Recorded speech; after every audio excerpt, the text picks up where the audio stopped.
ஆண்டவர் இரட்சகருமாகிய இயேசுவின் இனிதான நாமத்தினால் உங்களை வாழ்த்துகிறேன். இந்த நாள் நம்முடைய ஆவிக்குரிய சிந்தனைக்காக யோவான் எழுதின சுவிசேஷம் 14 அதிகாரம் 16 வசனத்தை நான் வாசிக்கிறேன்.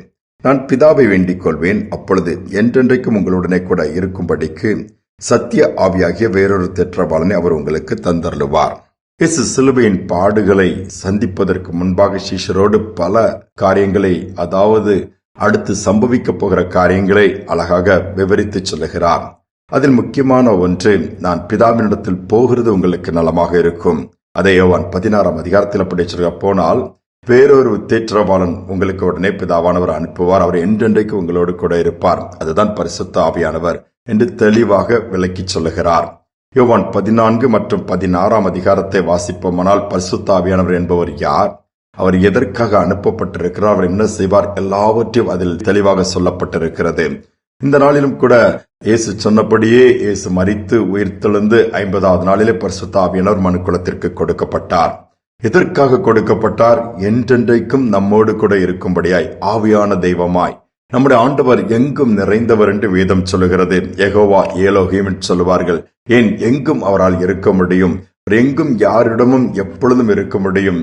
அப்படிப்பட்ட சர்வ வல்லவரை நாம் பெற்றிருக்கிறோம். இது ஆவியானவருடைய நாட்களா இருக்கிறபடியினால், இந்த பரிசுத்த ஆவியானவர் ஒரு மனிதனை ஒரு ஆட்கொண்டு நடத்த ஆரம்பித்தார் என்று சொன்னால், அசாதாரணமான காரியங்களை செய்கிறவர்கள் அவர்கள் மாறிவிடுவார்கள். அதோடு மட்டுமல்ல, பரிசுத்த ஆவியானவர் மணவாட்டியாகிய சபையை ஆயத்தப்படுத்தி, அதோடு கூட மணவாளனோடு வாழ்வதற்கு, ஆண்டவரோடு நித்திய காலமாய் வாழ்வதற்கான வழிகளை ஏற்படுத்தி கொடுக்கிறார், போதிக்கிறார், வழி காட்டுகிறார், வரப்போகிற காரியங்களை அறிவிக்கிறார், இன்னும் பாவத்தை குறித்து, உலகத்தின் காரியங்களை குறித்து, நீதியை குறித்து எல்லாம் தெரிவிக்கிறார், கண்டித்து உணர்த்த வேண்டிய காரியங்களை அவர் உணர்த்துகிறார் என்று பல காரியங்களை சொல்லப்பட்டிருக்கிறது. அதையும் தாண்டி பரிசுத்த ஆவியானவர் எங்க இருக்கிறாரோ அங்கு விடுதலை உண்டு என்று வேதம் சொல்லுகிறது.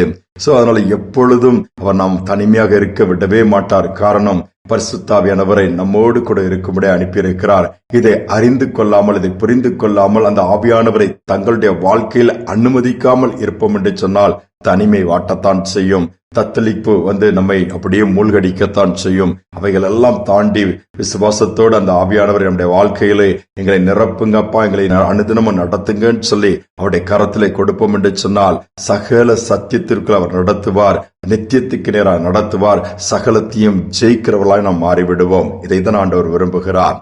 சாது சுந்தர் சிங் ஒரு முறை நதியின் ஓரமாக நடந்து கொண்டு போயிருக்க, தண்ணீர் நிரம்பி ததும்பி இருக்கிறது, ஆழம் அதிகம், அக்கறைக்கு போக வேண்டும், போனால்தான் அடுத்த கிராமத்திற்கு போக வேண்டும். அங்கு சுற்றி பார்க்கிறார், என்ன செய்வதென்று அவருக்கு தெரியவில்லை. அங்கே அதற்கான பாலங்கள் இல்லை, கடந்து போவதற்கான வாய்ப்புகளும் இல்லை. அப்படி போய்கொண்டிருக்கும் போது ஒரு மனிதர் அங்கே உட்கார்ந்து தனது வேலையை, அதெல்லாம் அந்த விவசாயத்தின் காரியங்களை செய்து கொண்டிருக்கும் பொழுது அவரோட போய், ஐயா, நான் இந்த இடத்திலிருந்து அந்த கரையை தாண்டி அக்கறைக்கு நான் போக வேண்டும் என்று சொல்லி கேட்கும் பொழுது அவர் சொல்லுகிறார், காற்றினால் நீ அங்கு போகலாம் என்று சொல்லுகிறார். காற்று எல்லா இடமும் இருக்குது, எல்லா இடத்திலிருந்து வீசுது, காற்று என்ன எப்படி தூக்கிட்டு போகும் அந்த இடத்துக்கு போவதற்கு என்று சொல்லி இவர் யோசித்துக் கொண்டிருக்க, எனக்கு ஒன்னும் புரியவில்லை என்று சொல்லி சாது சுந்தர் சிங் மீண்டும் அந்த நபரை பார்த்து கேட்கிறார்.